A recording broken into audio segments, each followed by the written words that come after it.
నమస్తే, welcome to టీఎస్3 news. నేను సృజన. తెలంగాణ రాజకీయాల్లో మరోసారి ఉద్రిక్తత నెలకొంది. బాల్కొండ ఎమ్మెల్యే మాజీ మంత్రి వేముల ప్రశాంత్ రెడ్డి పోలీసులు గృహ నిర్బంధం చేయడం తీవ్ర రాజకీయ దుమారం లేపు. ఈ ఘటనపై బీఆర్ఎస్ సీనియర్ నేత మాజీ మంత్రి హరీష్ రావు తీవ్ర ఆగ్రహం వ్యక్తం చేశారు. నిజామాబాద్ జిల్లా బాల్కొండ నియోజకవర్గంలోని వేల్పూర్లో బీంగల్ మున్సిపాలిటీ అభివృద్ధి, 100 పడకల ప్రభుత్వ ఆసుపత్రి నిర్మాణం, ఆర్టీసీ డిపో పునరుద్ధరణ వంటి ప్రజా సమస్యలపై శాంతియుతంగా నిరాహార దీక్ష చేపట్టాలని ప్రశాంత్ రెడ్డి నిర్ణయించారు. అయితే దీక్షకు ముందే పోలీసులు ఆయన నివాసానికి చేరుకొని గృహ నిర్బంధం చేశారు.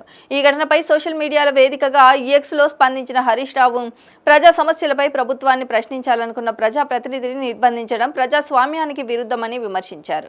శాంతియుత నిరసనకు కూడా అవకాశం ఇవ్వకుండా పోలీసులు వ్యవహరించడం ప్రజాస్వామ్య స్ఫూర్తికి విరుద్ధమని పేర్కొన్నారు. అంతేకాదు, మాది ప్రజా ప్రభుత్వం అని చెప్పుకుంటున్న కాంగ్రెస్ ప్రభుత్వం ప్రతిపక్ష నేతలను గృహ నిర్బంధం చేయడం, పోలీసుల ద్వారా అణచివేత చర్యలకు పాల్పడడం ప్రజాస్వామ్య వ్యతిరేక పాలనకు నిదర్శనమని హరీష్ రావు ఆరోపించారు.